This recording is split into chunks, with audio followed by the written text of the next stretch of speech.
Et en fait, là, je suis chaud, donc je vais même continuer directement avec un contenu. Aujourd'hui, je donnais une formation à des porteurs de projets. On a parlé à un moment donné des feedbacks clients et de comment les utiliser dans votre communication.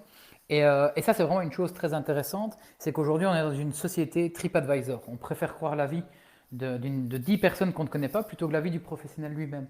Donc, dans votre activité, n'hésitez pas à aller chercher les feedbacks de vos clients, que ce soit des gens qui vous l'ont mis sur Facebook en avis, qui vous ont envoyé un SMS, un mail, etc.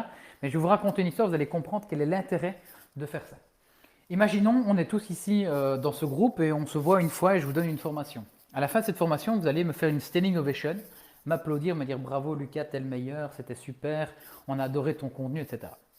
Et là, moi, je rentre chez moi le soir et je mets en statut waouh, encore toute une classe qui m'a applaudi, qui a dit que c'était génial, etc. En soi, je ne mens pas. Par contre, l'effet que je donne aux gens, c'est de passer pour un gros dickeneck. On a envie de me mettre une grosse claque en disant mais arrête de te la péter. On va reprendre la même situation, sauf que lorsque vous allez rentrer chez vous, c'est vous qui allez commenter, soit sur ma page, soit sur mes profils, soit sur votre propre profil. Waouh, aujourd'hui, quelle formation avec Lucas, quelle claque, c'était super. Et là, moi, ce que je vais simplement faire, c'est aller rechercher ce témoignage et le repartager sur ma page en disant ah, voilà ce qui fait, ce qui donne envie de se lever le matin. Et là, vous venez de passer d'un moment où les gens voulaient vous frapper en disant mais qui es-tu, pour qui te prends-tu à waouh, ça nous fait plaisir pour nous aussi de voir que ça se passe bien pour son business. Donc voilà, essayez de solliciter des témoignages parce qu'un témoignage, en fait, c'est quelqu'un d'autre qui a dit pour vous que vous étiez bon.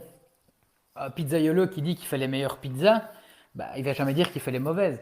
Par contre, s'il y a 10 personnes qui ont été là goûter et qui disent qu'elles sont mauvaises, bah, je vais plutôt croire ces 10 personnes. Donc voilà, utilisez bien les feedbacks clients, c'est vraiment très intéressant et ça peut aussi, lorsque vous allez les poster sur les réseaux sociaux, réveiller d'autres feedbacks de personnes qui vont dire ah mais oui, j'avais totalement oublié, moi j'avais pas eu l'occasion de mettre mon avis, mais c'est vrai que j'ai fait appel à ces services, c'est génial aussi. Et donc ça va aussi être une preuve sociale pour d'autres personnes qui vont avoir envie de, comment dire, de prendre le service et qui hésitaient peut-être, qui n'avaient pas confiance, mais là comme ils voient que leur pote a mis un commentaire positif, ils vont y aller.